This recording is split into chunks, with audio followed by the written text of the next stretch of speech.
ರಾಷ್ಟ್ರ ರಾಜಧಾನಿ ದೆಹಲಿಯಲ್ಲಿ ಮತ್ತೆ ವಾಯು ಮಾಲಿನ್ಯದ ಪ್ರಮಾಣ ಏರಿಕೆಯಾಗಿದೆ. ಅದಕ್ಕೆ ಕಾರಣ ಪಟಾಕಿ ಅನ್ನೋದು ಗೊತ್ತಾಗ್ತಾ ಇದೆ.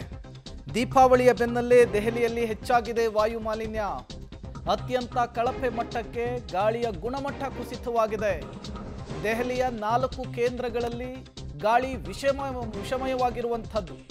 ರಾತ್ರಿ 10 ಗಂಟೆ ತನಕ ಪಟಾಕಿಯನ್ನು ಸಿಡಿಸೋದಕ್ಕೆ ಅವಕಾಶ. ಅವಧಿ ಮೀರಿ ರಾತ್ರಿ 12 ಗಂಟೆ ತನಕ ಪಟಾಕಿಯನ್ನು ಸಿಡಿಸಿದ್ದಾರೆ ಜನರು.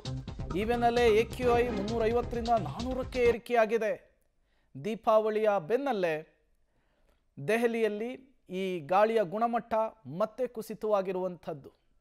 ಈ ದೆಹಲಿಯಲ್ಲಂತೂ ವಾಯು ಮಾಲಿನ್ಯದ ವಿಚಾರಕ್ಕೆ ಸಂಬಂಧಪಟ್ಟಂತೆ ಆಗಾಗ ಸದ್ದು ಮತ್ತು ಸುದ್ದಿ ಮಾಡ್ತಾನೆ ಇರುತ್ತೆ. ಈಗ ದೀಪಾವಳಿಯ ಬೆನ್ನಲ್ಲೇ ಪಟಾಕಿ ಸಿಡಿತ ಜೋರಾದಂತಹ ಬೆನ್ನಲ್ಲೇ ಈ ವಾಯು ಮಾಲಿನ್ಯ ಜಾಸ್ತಿ ಆಗ್ತಾ ಇದೆ ಅನ್ನುವಂತಹ ವಿಚಾರ ಗೊತ್ತಾಗ್ತಾ ಇದೆ. ರಾಷ್ಟ್ರ ರಾಜಧಾನಿ ದೆಹಲಿಯಲ್ಲಿ ಮಾಲಿನ್ಯದ ಪ್ರಮಾಣ ವಿಪರೀತವಾಗಿ ಮಿತಿಮೀರಿರುವಂಥದ್ದು.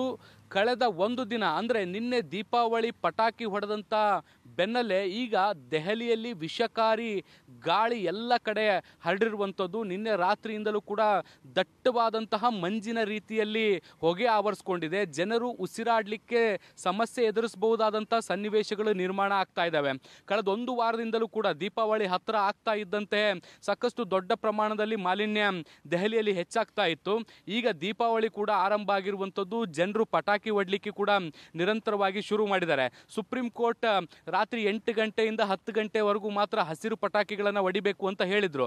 ಆದಾಗ್ಯೂ ಕೂಡ ಜನರು ವಿಷಕಾರಿ ಅನಿಲಗಳನ್ನು ಹೊರಸೂಸುವಂತಹ ಪಟಾಕಿಗಳನ್ನು ಹೊಡೆದಿರುವಂಥ ಪರಿಣಾಮ ದೆಹಲಿಯಲ್ಲಿ AQI ಅಂದರೆ ಏರ್ ಕ್ವಾಲಿಟಿ ಇಂಡೆಕ್ಸ್ ಏನಿದೆ ಅದು 500ರ ಗಡಿ ದಾಟುವಂಥ ಹಂತವನ್ನು ತಲುಪಿದೆ. ಈಗಾಗಲೇ ಬಹುತೇಕ ಪ್ರದೇಶಗಳಲ್ಲಿ 400-450ರ ಗಡಿಯನ್ನು ದಾಟಿರುವಂಥದ್ದು. ಕೆಲವೊಂದಿಷ್ಟು ಅತಿ ಹೆಚ್ಚು ಜನದಟ್ಟಣೆ ಮತ್ತು ವಾಹನ ದಟ್ಟಣೆ ಇರುವಂಥ ಪ್ರದೇಶಗಳಲ್ಲಿ 500ರ ಗಡಿ ದಾಟಿದೆ. ಈಗ ನಾನು ದೆಹಲಿಯ ಹೃದಯ ಭಾಗ ಇಂಡಿಯಾ ಗೇಟ್ನ ಮುಂಭಾಗದಲ್ಲಿದ್ದೀನಿ. ಇಲ್ಲಿ ಪರಿಸ್ಥಿತಿ ಹೇಗಿದೆ ಅನ್ನುವಂಥದ್ದನ್ನು ಕೂಡ ನಿಮಗೆ ತೋರಿಸ್ತೀನಿ. ನೋಡ್ಬೋದು ಇಲ್ಲಿ ಯಾವ ರೀತಿಯಾಗಿ ಮಾಲಿನ್ಯ ಇದೆ ಅನ್ನುವಂಥದ್ದನ್ನು ಕೂಡ ನೀವು ಗಮನಿಸ್ತಾ ಹೋಗ್ಬೋದು. ಇಂಡಿಯಾ ಗೇಟ್ ಸಂಪೂರ್ಣವಾಗಿ ಕಣ್ಣಿಗೆ ಕಾಣದ ರೀತಿಯಲ್ಲಿ ಅಗೋಚರವಾಗುವಂಥ ಸನ್ನಿವೇಶಗಳು ಇಲ್ಲಿ ನಿರ್ಮಾಣ ಆಗಿದ್ದಾವೆ. ಪೊಲ್ಯೂಷನ್ ನಿಯಂತ್ರಣವನ್ನು ಮಾಡಲಿಕ್ಕೆ ನೀವು ವಾಹನಗಳನ್ನು ಹೇಗೆ ಬಳಸ್ತಾ ಇದ್ದಾರೆ, ನೀರನ್ನು ಸಿಂಪಡಿಸುವಂಥ ಕೆಲಸಗಳು ಹೇಗಾಗ್ತಾ ಇದೆ ಅನ್ನುವಂಥದ್ದನ್ನು ಕೂಡ ನೀವು ದೃಶ್ಯಗಳಲ್ಲಿ ನೋಡಲಿಕ್ಕೆ ಸಿಗ್ತಾ ಇದೆ. ಇದೇ ರೀತಿಯಾದಂಥ ವ್ಯವಸ್ಥೆಯನ್ನು ಎಲ್ಲ ದೆಹಲಿಯ ಪ್ರಮುಖ ಪ್ರದೇಶಗಳಲ್ಲೂ ಕೂಡ ಮಾಡಿದ್ದಾರೆ.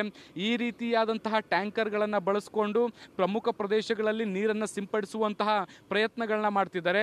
ಆ ಮೂಲಕ ಧೂಳಿನ ಕಣಗಳು ಗಾಳಿಯಲ್ಲಿ ಏನಿರುತ್ತೆ ಅದು ಮತ್ತೆ ನೆಲಕ್ಕೆ ಬಂದು ಕೂರುವಂತಹ ಪ್ರಯತ್ನಗಳನ್ನು ಮಾಡಲಾಗ್ತಾ ಇರುವಂಥದ್ದು.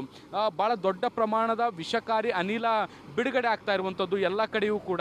ಹೀಗಾಗಿ ಜನರು ಕೂಡ ಒಂದು ರೀತಿ ಆತಂಕದಲ್ಲಿದ್ದಾರೆ.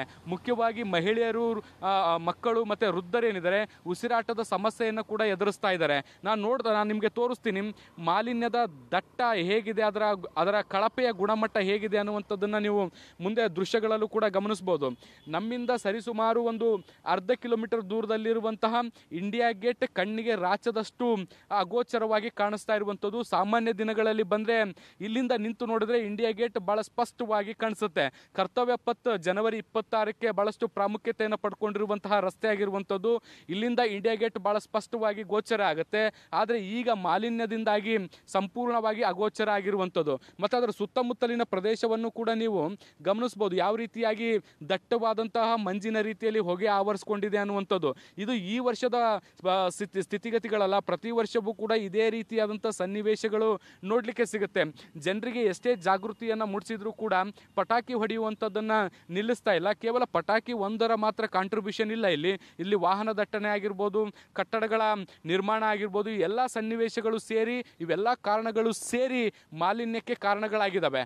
ಆದರೆ ಈಗ ದೆಹಲಿ ಸರ್ಕಾರ 2ನೇ ಹಂತದ ಒಂದಿಷ್ಟು ಕಠಿಣ ನಿರ್ಧಾರಗಳನ್ನು ತೆಗೆದುಕೊಂಡಿರುವಂಥದ್ದು. ಹಾಗಾಗಿ ಒಂದಷ್ಟು ನಿಯಂತ್ರಣಕ್ಕೆ ಅಂದರೆ 2ನೇ ಹಂತದ ನಿಯಮಗಳನ್ನು ತಂದಿರುವಂಥದ್ರಿಂದ ಕಟ್ಟಡ ನಿರ್ಮಾಣ ಕಾರ್ಯಗಳು ಸ್ಥಗಿತಗೊಂಡಿದ್ದಾವೆ. ಮತ್ತು ಅಂತರ್ರಾಜ್ಯದಿಂದ ಬರಬಹುದಾದಂತಹ ಹೆಚ್ಚು ಹೊಗೆಗಳನ್ನು ಸೂಸುವಂಥ ವಾಹನಗಳನ್ನು ನಿರ್ಬಂಧಿಸಲಾಗಿದೆ. ಕೇವಲ ಈ ದೆಹಲಿಯಲ್ಲಿರುವ ಅತಿ ದೊಡ್ಡ ಸಮಸ್ಯೆಗಳ ಪೈಕಿ ವಾಯು ಮಾಲಿನ್ಯವೂ ಕೂಡ ಒಂದು. ಎಷ್ಟೋ ಸಾರಿ ವಾಯು ಮಾಲಿನ್ಯ ಹೆಚ್ಚಾಗಿ ಶಾಲೆಗಳಿಗೆ, ಕಚೇರಿಗಳಿಗೆ ರಜೆ ಕೊಟ್ಟಂತಹ ಪ್ರಸಂಗ ಕೂಡ ಆಗಿತ್ತು. ಬಟ್ ಈಗ ದೀಪಾವಳಿಯ ಸಂದರ್ಭದಲ್ಲಿಯೇ ವಾಯು ಮಾಲಿನ್ಯ ಹೆಚ್ಚಾಗಿದೆ. ಅದಕ್ಕೆ ಕಾರಣ ಪಟಾಕಿ ಸಿಡಿಸಿರೋದು ಅನ್ನೋದು ಗೊತ್ತಾಗ್ತಾ ಇದೆ.